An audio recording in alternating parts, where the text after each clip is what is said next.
Spain में एक छोटा सा बहुत ही खूबसूरत पहाड़ी शहर है सालो लूसिया। लेकिन जानते हैं, इसकी ये खूबसूरती अपने अंदर एक ऐसा भयानक राज छिपाए हुए है जो सिर्फ और सिर्फ रात के अंधेरे में ही सामने आता है। तो चलिए आज इस शहर की खौफनाक कहानी को जानते हैं। दिन के वक्त सालो लूसिया बिल्कुल किसी पेंटिंग जैसा लगता है। खूबसूरत सफ़ेद दीवारें, पतली पतली गलियां और चर्च की घंटियों की धीमी धीमी आवाज़। पर जैसे ही सूरज ढलता है ना, इस शहर पर एक अजीब, एक भयानक खामोशी छा जाती है। एक ऐसी ठंडक जो सीधे हड्डियों तक महसूस होती है। हमारी कहानी का हीरो है मेथियो गुरेरो, आर्किटेक्चर का एक 19 साल का होनहार छात्र। वो मैड्रिड की भागदौड़ से दूर पुराने यूरोपियन कस्बों की वास्तुकला पर रिसर्च करने के लिए सालो लूसिया आया था। उसे इस बात का जरा सा भी अंदाजा नहीं था कि यहाँ की इमारतें सिर्फ पत्थर और लकड़ी से नहीं, बल्कि एक बहुत गहरे, अनकहे डर से भी बनी हैं। मैटियो को बहुत जल्द ही कुछ अजीब सा महसूस होने लगा। मतलब जैसे ही शाम ढलती, पूरा का पूरा शहर जैसे कहीं गायब हो जाता था।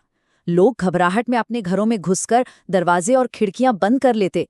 सूरज डूबने के बाद सड़कें एकदम वीरान। ये बहुत ही अजीब बात थी।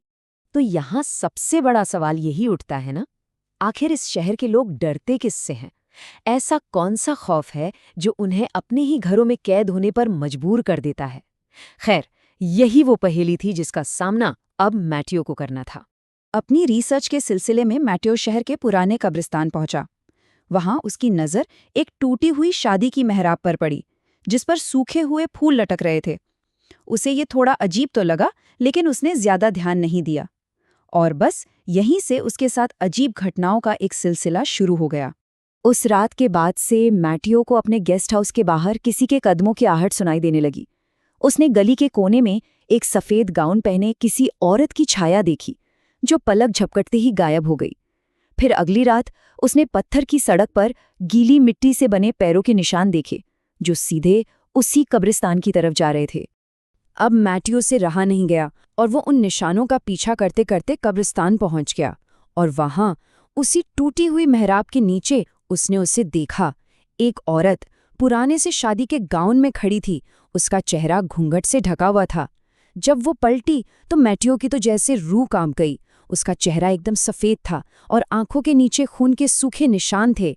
और सबसे डरावनी बात, उसके पैर जमीन को नहीं छू रहे थे। इस भयानक तजुर्बे के बाद मैटियो ने गेस्ट हाउस के बूढ़े केयरटेकर से उस औरत के बारे में पूछा। पहले तो केयरटेकर कुछ भी कहने से कतराता रहा, लेकिन जैसे ही मैटियो ने उस शादी की मेहराब का जिक्र किया तो केयरटेकर का चेहरा डर से सफ़ेद पड़ गया। और फिर उसने एक बहुत पुरानी कहानी सुनानी शुरू की। ये कहानी आज की नहीं है, बल्कि साल 1889 की है। एक ऐसी त्रासदी जिसने सालो लूसिया को हमेशा हमेशा के लिए बदल कर रख दिया। इजाबेला रोमेरो नाम की एक लड़की थी, जिसकी शादी हावियर मोरालेस नाम के एक लड़के से होने वाली थी।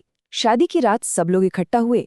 इजाबेला दुल्हन के लिबास में वेदी तक पहुंच भी गई, लेकिन उसका दूल्हा कभी नहीं आया। वो किसी और के साथ शहर छोड़कर भाग गया था। इजाबेला पूरी रात कड़ाके की ठंड में उसका इंतजार करती रही और सुबह होने से पहले ही टूटे दिल के सदमे से उसकी मौत हो गई। उसे उसी कब्रिस्तान में दफना दिया गया। लेकिन कहते हैं उसकी आत्मा को कभी शांति नहीं मिली। लोग कहते हैं कि वो आज भी रात के अंधेरे में उस मेहराब के नीचे अपने दूल्हे का इंतजार करती है। शहर के लोग उसे मृत दुल्हन के नाम से जानते हैं। ये कहानी सुनकर मैटियो बुरी तरह से डर गया था, लेकिन उसका ये डर और भी बढ़ने वाला था, क्योंकि उसने अनजाने में एक बहुत बहुत बड़ी गलती कर दी थी। एक ऐसी गलती जिसने उस आत्मा को सीधे उससे जोड़ दिया था। अगली सुबह मैटियो भागा भागा चर्च के पादरी के पास गया। पादरी ने उसकी पूरी बात ध्यान से सुनी और उससे बस एक सीधा सा सवाल पूछा। और यही वो सवाल था जिसने मैटियो के होश उड़ा दिए। उसे याद आया कि जब वो पहली बार कब्रिस्तान गया था तो उसने उस शादी की मेहराब से कुछ सूखे हुए फूल उठा लिए थे। और पादरी ने जो समझाया, उसे सुनकर मैटियो के पैरों तले जमीन खिसक गई। पादरी ने कहा कि उन फूलों को उठाकर मैटियो ने उस आत्मा को अपने साथ आने का न्योता दे दिया था। उस आत्मा को लगा कि उसका दूल्हा हावियर इतने सालों बाद उसे लेने वापस आ गया है और अब वो सिर्फ कब्रिस्तान में इंतजार नहीं कर रही थी। नहीं, अब वो मैटियो का पीछा कर रही थी। अब ये डरावने अनुभव और भी ज्यादा बढ़ गए। मैट्यू के कमरे में गीली मिट्टी और सड़े हुए फूलों की महक आने लगी। रात में उसके कमरे का दरवाजे का हैंडल अपने आप धीरे धीरे हिलने लगा, और एक रात जब उसने अपनी खिड़की से बाहर देखा तो दुल्हन का वही भयानक चेहरा कांच से सटा हुआ था और वो सीधे मैट्यू को घूर रही थी। पादरी ने मैट्यू को फौरन शहर छोड़ने की सलाह दी। बुरी तरह डरा हुआ मैट्यू अपना सामान पैक करने के लिए गेस्ट हाउस वापस भागा, लेकिन शायद अब बहुत देर हो चुकी थी। कहानी अपने सबसे भयानक अंत की ओर बढ़ रही थी। जैसे ही मैट्यू ने पैकिंग शुरू की, अचानक आसमान काला पड़ गया।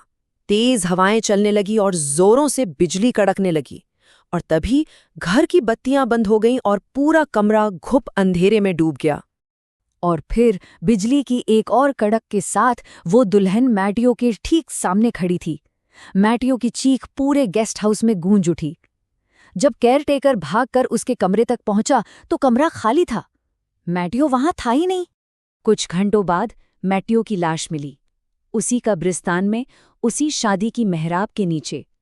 उसका पूरा शरीर गीली मिट्टी से ढका हुआ था। ऐसा लग रहा था मानो मृत दुल्हन ने उसे अपना दूल्हा मानकर हमेशा के लिए अपने साथ ले लिया हो। सालो लूसिया आज भी वैसा ही है, दिन में खूबसूरत और रात में उतना ही खामोश। और कौन जाने, शायद उस पुरानी शादी की मेहराब के नीचे वो दुल्हन आज भी इंतजार कर रही हो, किसी नए चेहरे का जिसे वो अपना दूल्हा समझ सके।